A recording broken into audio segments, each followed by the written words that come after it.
Hello friends, welcome back to my channel. दिनै जोङो dragon फिथाइनि बागानाव थांगासिनो चिरांनि रौमारिनि दावखा नोगोराव आरो बे बागाना दा थांगासिनो। ड्रागन फलर बागानটা কোনফালে? কিসের বাগান? ड्रागन फल কি জানো এটা তো মুই দেখা নাই। এই ফলটা করতে যাইতে গেল। এই লাল লাল ফলটা ওটাই আমি নিশ্চয়ই চিনি না।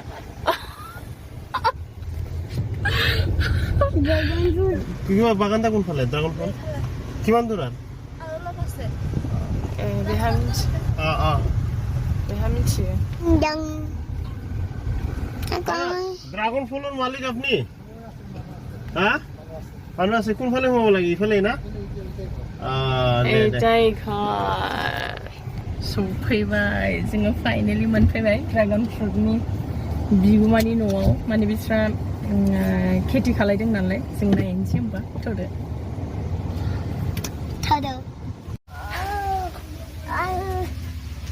मोनफैबाय जोङो अखासो हाबाय बाबा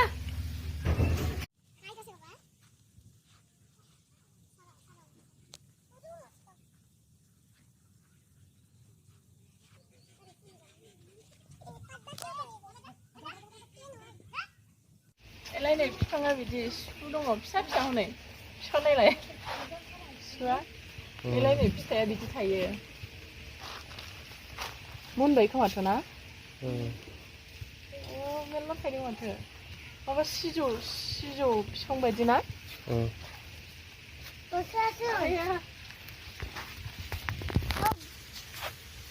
नायदो गिदिरथार हनै এইবিলাক সব পকা না এগুলা পকি আছে পকিছে ৰঙা বিলাক সব পকা ন ফাৰ্স্ট টাইম দিনে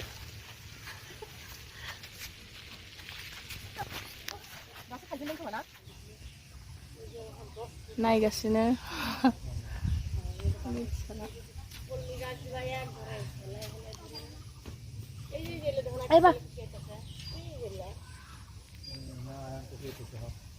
এনে পুটিলে কোনটো পুটে তাৰ মানে বস্তুটো এটু আপনার সব এটু আছে না এই কাটিংটো ইয়াতে কাটি দিলে আমি যেতিয়া এটু ফল দেয়া শেষ হ'ব তেতিয়া এটু কাটি দিম কাটি দি আমি 6 ইঞ্চি কাটিং বনাই অলপ মেডিসিন দি কিবা ৰথনমন দি আমি আকৌ পুলি বনাম এইটো পুলি বনাইলে তাৰ পিছত আপোনাৰ যেতিয়া এই পুলিটোৰ পৰা ব্ৰাঞ্চ ওলাব 2 মাহ লাগিব ব্ৰাঞ্চ ওলাই পুলি হ'ব কিন্তু এই ড্রাগন ফ্রুটৰ যোনটো তাৰমানে ভিতৰত গুটি থাকে সেইটো দি নহয় নেকি এইটো বহুত দিন হৈ যাব এইটো ফল লাগাটো বেছি দিন লাগে তাৰপিছত এইটো খেতি কৰা কিমান বছৰ হোৱা বুলি এইটো আমাৰ 5 বছৰ হৈছে 5 এইটো আৰু এই পালেটো নতুন বনাইছো আমি তাৰপিছত পুটাৰ পিছত আৰু কেই বছৰ মান লাগে কেই বছৰ আপোনাৰ আমি যেতিয়া পুলিবিলাক আনিছিলো গুজৰাটৰ পৰা তেতিয়া সিহঁতে কৈছিল আপোনাৰ 13 মাহ 18 মাহ লাগে আমি অলপ যত্ন লোৱাৰ কাৰণে আমাৰ 13 মাহত আহিছে তাৰমানে গুজৰাটৰ পৰা অনা হৈছিল ন তাৰপিছত আৰু কেই মাহৰ মূৰে ফল দিয়ে এইটো আপোনাৰ মে মাহৰ পৰা ফ্লাৱাৰিং ষ্টাৰ্ট হ'ব নৱেম্বৰলৈকে থাকে 20 তাৰিখ বা 25 তাৰিখলৈকে থাকি যাব তাৰমানে বছৰত এবাৰে ফল আহে তাৰপিছত গোটেইখিনি আৰু আপোনালোকে মাৰ্কেটত বিক্ৰী কৰা হয় ঘৰৰ পৰা বেছি ঘৰৰ পৰা আপোনালোকৰ নিচিনা আহি থাকে যাই একবাৰ 2 কেজি লৈছে তাৰ 5 কেজি লাগে এনেকৈ মানে যিহতে 5 কেজি গৈছে তাক আমি 3 কেজি দিওঁ কিন্তু মাৰ্কেটত আমি চাহিদা মিটাব পৰা নাই এনেকুৱা হৈছে আমাৰ নাই যে মানে নতুনকে আহিছে বস্তুটো মোৰটো এইবাৰ প্ৰথম দেখা নাছিলো আজি প্ৰথম দেখিলো একদম আমি সুধি আহিছো আপোনালোকৰ এড্ৰেছটো এনে কি সাৰ দিয়া হয় তাতে এইটো আমাৰ জৈৱিক সিস্টেমত বেছি কৰা হয় অলপ ৰাসায়নিক দিয়া হয় অলপ বেলেগ একো ঔষধ দিব নালাগে ন ঔষধ অলপ চলপ দিব লাগে কাৰণ যেতিয়া নেকি আপোনাৰ ফল লাগি যায় অলপ ফাংগাছ লাগিলে অলপ মেডিচিন দিব বেছি নালাগে আলু খেতি টমাটো নিচিনা বেছি মেডিচিন নালাগে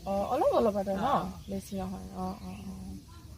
এতিয়া মানে লাগা ষ্টাৰ্ট হৈছে মাত্ৰ ন লাগা ষ্টাৰ্ট হৈছে ফাৰ্স্ট টাইমৰ ফলবিলাক আমাৰ বিক্ৰী হৈছে সেকেন্ড এইটো সেকেন্ড তাৰমানে বস্তুটো মে মাহৰ পৰা নৱেম্বৰ মাহলৈ তাৰমানে ফল দি থাকে ৰানিং ফল দি থাকে আচ্ছা বহুত ভাল তাৰমানে এবাৰ পুতিলে কেই বছৰলৈ থাকিব এবাৰ পুতিলে আপোনাৰ 30 বছৰলৈকে থাকি যাব আপোনাৰ 30 বছৰ বছৰ বছৰ আপুনি লেবাৰ চাৰ্জ কৰিলে হ'ল মাত্ৰ লেবাৰ চাৰ্জ লেবাৰ খালি মেডিচিন দিব লাগিব ৰাসায়নিক কিবা জৈৱিক চিষ্টেমত দিন কৰি দিলে হ'ল এনে কিমান মান ওখ হয় এইটো আপুনি 7 ফুট 7.5 ফুট ওখ দিলে হ'ল এটা পিলাৰ ইমান ওপৰত যাব নালাগে যাওঁতে ইমান ওপৰত গ'লে আপোনাৰ চিঙাত ডিষ্টাৰ্ব হৈ যাব যিমান ওখ যাই থাকিব মানে আপোনাৰ ইচ্ছা আপুনি কিমান ওখ লয় এটা মানে বিচাৰে মেক্সিমাম আপোনাৰ ওখটো এই 7 ফুট 7.5 ফুট দিলে এইটো ভাল হয় কিন্তু আমাৰ চিঙাত ভাল হয় কাৰণ টাইট বস্তু নাই এতিয়া তাৰমানে সেইবিলাক পুলি বনাইছে এইবিলাক পুলি হৈ আছে এনে ফলটো কিহেৰে চিঙা যায় এইটো আমি আমাৰ কেঁচি আছে এইটোৱে নেকি এইটো মানে খিমচিয়াবো আলাদা খা কিমান দাম লৈছিল এইটো কেঁচিটো 400 টকা 400 টকা বাপৰে কাটকচোন এটা সব কোনটা কাটিম এইটো পকা ন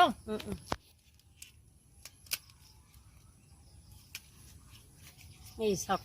কেনেকৈ কাটো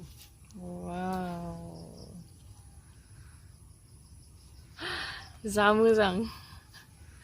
लांनोसै बेखौ फ्रेस आरोबाव लागोन मोनसेल' नङा फैदों जेला एसे बुरजायैनो लांगोन आङो साब काइटबिलाक लागि যাব माने पुलि बानायनानै दोनखानाय दङ बेफोरखौ बिसोरो गायजोबगोन आरो আছে पुलिটো एखेल एलाय नै बेखौ बिदि सब वाडार फाननो थाखाय दोनदोंनो ओमफ्राय अलरेडि बुकिं जाखाबाय फिथाइबो थाइलायलायबाय 30 टकाটো লব আর বাকি 4টা কিমানত বিক্রি কৰে পুলিকেইটা এইবিলাক এটা 1500 টাকা এটা 1500 আৰু এনেকুৱা সৰুবিলাক এইবিলাক পার পিস আপনার 100 টাকা পাইকারি রেট হলে অলপ কম হবে পার পিস 100 আৰু এইটো 1500 আৰু এই ফল লাগাটো কিমান ফল লাগাটো একে এটো আগতে লৈ গেছিল তো এডভান্স তো আগতে করেছিল ফটো লাগিছে যদি এখন কি করা যাব आं बिराद गोबावनिफ्राय फैनो सानबाय थाखादोंमोन फाइनाली दिनै फैनो मोनबाय आङो जोबोद गोजोननाय मोनबाय दिनै ओमफ्राय नोंथांमोनजों शेयार खालामनो मोननायनि थाखायबो आं बिराद मोजां मोनबाय ओरैनो बयबोथ' मिथिखायो बे फिथाइना बिराद गुन दङ माने ब्लाड सुगार खमायो बे फिथाइया ओमफ्राय एकदम लो फेट्स माने फेट्स गैया फेट्स फ्रि आरो ओमफ्राय बिराद फाइबार दङ ओमफ्राय बयबो मिथिखायो फाइबार गोनां फिथाइ फाइबार गोनां जिनिसफोरखौ जानाया बांसिन मोजां जोंनि देहानि थाखाय ओमफ्राय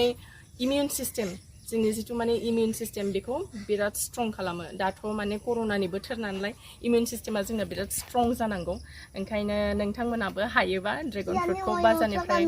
बायनानै जादो आरो आहि मामि सेरसे लाबाय जों दा न'आव थांनो ओंखारबाय न'आव थांनानै जाहैनोसै दा जों दा न'आव सफैबाय ओमफ्राय एलाय आं सुनानै लाखाबाय एसे माने ओइ गोलाव माबा थायोना बेखौ हानानै आरामसे सुनानै लाखाबाय आंना नै बिलोगोआबो रेडि जाखाबाय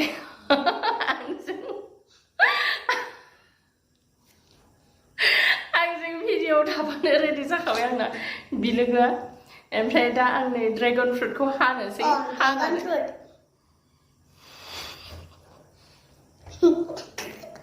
आं जा बुङो बेखौनो बुंबाय बियो दा आं बे ड्रेगन फ्रुटखौ हानोसै एक्चुअलि ना जोङो बेखौ 400 टाका केजियाव लाबोदों आरो सेरसे लाबोदों जोङो ओमफ्राय 400 लादों आरो ओमफ्राय दा आं हानोसै ड्रेगन फ्रुटखौ फार्स्ट टाइम नायनोसै वाव पिंक wow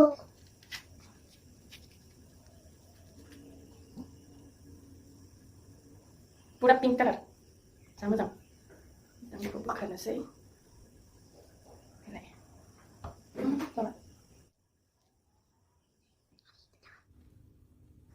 आं एसे जानायनो माबायदि मोनजायो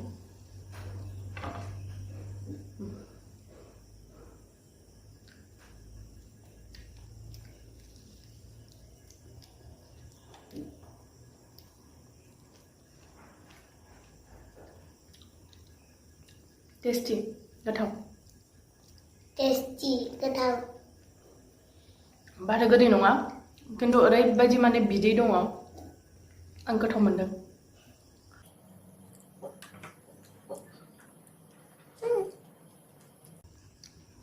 बेगरा सिबिं बायदि ख्रिब ख्रिब ख्रिब ख्रिब मोनजायो जा गोथाव नोंथांमोनहाबो सोर सोर ड्रेगन फ्रुटखौ मोनजाफेरखो आंनो कमेन्टआव खिन्थाहरदो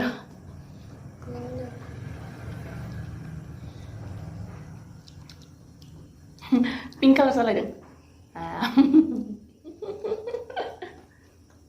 आइ फिफा नै जाफैदो नङाबा जों फोजोबजोबसै जा गोथाव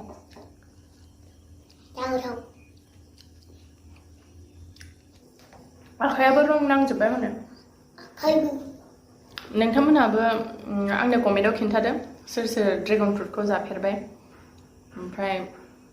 दिनै आंनाथ' दिनै फार्स्ट टाइम आं जागोन होननानै सानबायसो थादोंमोन ओमफ्राय मार्केटाव नागिरोमोन जोंना बेयाव मोनानो माने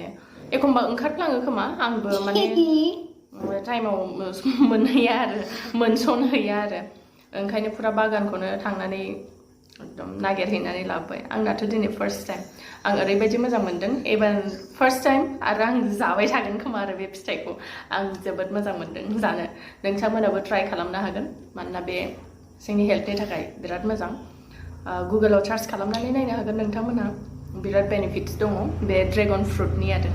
होमबा दिनैनि भिडिअ एसेयानोसै बाय